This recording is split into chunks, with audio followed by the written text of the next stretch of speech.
House of the Dragon episode 2. Can it be better than episode 1? Kind of, but it's still kind of boring and it got a little bit weird. Let's talk about why.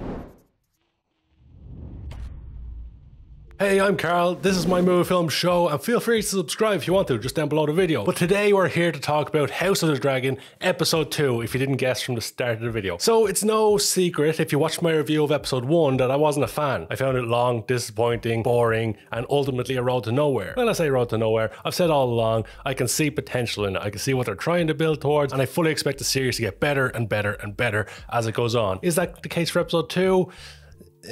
Slightly. In episode 2 there were certainly more things going on. I certainly enjoyed the episode more than episode 1, but overall it's still a very slow burn of a show. Now, Game of Thrones in itself was slow burn at the beginning, but not so much as House of the Dragon has been. 2 episodes in, over 2 hours worth of content so far, and we're still putting pieces in play. Now, of course, every show needs to do that. They need to establish their characters, need to establish who's the good guy, who's the bad guy, who's going to betray people, build up their characters, build your connection with the characters so that ultimately get that big payoff, good, bad, or indifferent, where you know, you have some emotional connection to the character, whether you want to see them die, whether you're shocked that they're being killed off, something like that. It has to be built up. It can't be instantaneous. But episode 2 certainly had a lot more in it than episode 1. We got a glimpse of the crab feeder, who I've been told is going to be a big character moving forward, or big villain. Time will tell. The episode opened with a very interesting visual of all the men on the beach being eaten by the crabs. One thing in particular that stuck in my mind all week long is that shot of the foot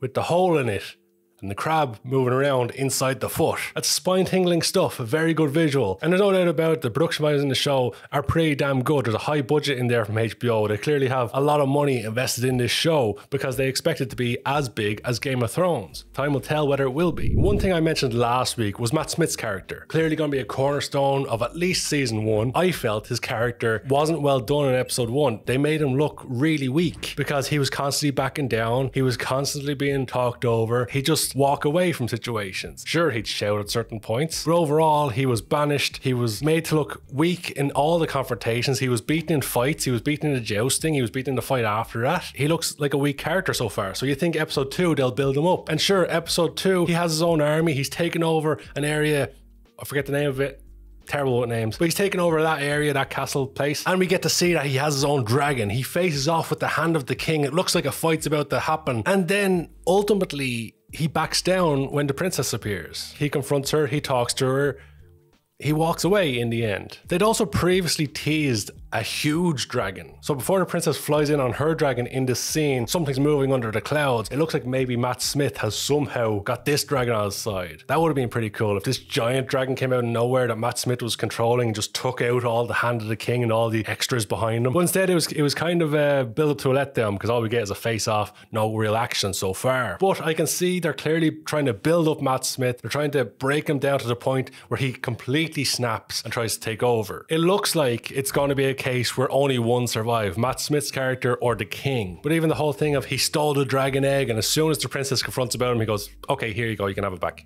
It's a bit weak from his character. He needs more confrontation. He needs to be stronger in these confrontations. He needs to be more of a badass, not keep losing fights and backing down. But I'm sure that's going to come. I'm sure his character will evolve throughout the series, unless he's just randomly killed off in episode 3. We'll find out soon. But that's one of my little gripes with the series. Overall, the visuals in it were pretty damn good. Getting to see more dragons, Matt Smith's dragon appearing behind his army, that was really cool. That was really well done. And you can see the fear on the hand of the king's face and all his guys. As I mentioned, the crab feeder stuff with the crab in the foot, that was really cool visual. Not as much nudity this time. I'm sure there's going to be people disappointed about that. Not as much violence in this episode, perhaps, as the first one. It's kind of synonymous with the Game of Thrones universe. I'm sure we're going to get plenty of that going forward. One thing I almost completely forgot about is the kind of questionable storyline. And it's the reason I put WTF on the thumbnail is the king. Because why are they making the king a paedophile? It's got to be asked, because he's got 2 options in this episode. He can marry a 12-year-old or he can marry a 15-year-old. Which is just insane. Why is that a storyline on modern day TV? I know this is a fictional story set in a fictional world, but why the king has to choose between a young 12-year-old girl who in the episode herself says, I won't bed you until I'm 14, which is insane line anyway, and His other choice is a 15-year-old girl. Because this is in the world of Game of Thrones, that's an okay storyline in modern day TV. Because could you imagine if that was in, say, The Sopranos, where Tony Soprano had to decide whether he was going to date a 12-year-old or a 15-year-old? There'd be uproar. It's such a weird storyline to include in such a big show. And it's the sort of storyline where you've really got to question the person that wrote it that thinks that's an acceptable storyline. It's such a weird thing to throw in there. Completely unnecessary too. There's plenty of people within the universe of Game of Thrones that could be overage or even just about overage that could keep the bloodline going. But the whole storyline of the 12-year-old or the 15-year-old, now he does pick the 15-year-old in fairness to him. He didn't go super young despite having the option to.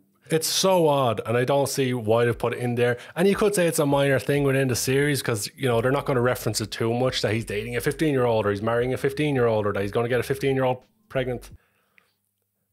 Even just saying it, it's so weird. But as I mentioned, you've got to question the mind of someone who would write something like that. And I'm sure even just that small storyline is going to turn a lot of people off the series because it's completely unnecessary. It's really weird. And I don't think many people want to see stuff like that. It wouldn't be acceptable in a documentary. It wouldn't be acceptable in a factual show today or a modern show today. So why is it acceptable in a fictional show? It's quite a strange thing that I'm surprised HBO allowed included in the show. But that's the way they chose to go with that episode. So getting back to the episode in general after that little rant there, I enjoyed episode 2 more than episode 1. There was certainly more to it. I can see a little bit clearer where they're going with it. But overall, I found myself wanting more by the end of it because there wasn't really enough within the episode. That's just my personal opinion. I do believe there's going to be more to come. I do believe the series is going to get better. And I know they're just putting the building blocks in play to make their big moves at the end. They're moving their chess pieces at the moment. They could move them a little bit quicker though. That would be nice. Episode 3, I'm fully expecting some big things from. Can't wait for it. It's only a few days away. And if you didn't know, just this week, HBO have released episode 1 on their YouTube channel. And it's definitely not because they're afraid that people are going to start watching Lord of the Rings show instead of Game of Thrones. Definitely not. But I'd love to hear your opinions on episode 2 of House of the Dragon. Let me know all about it in the comment section below.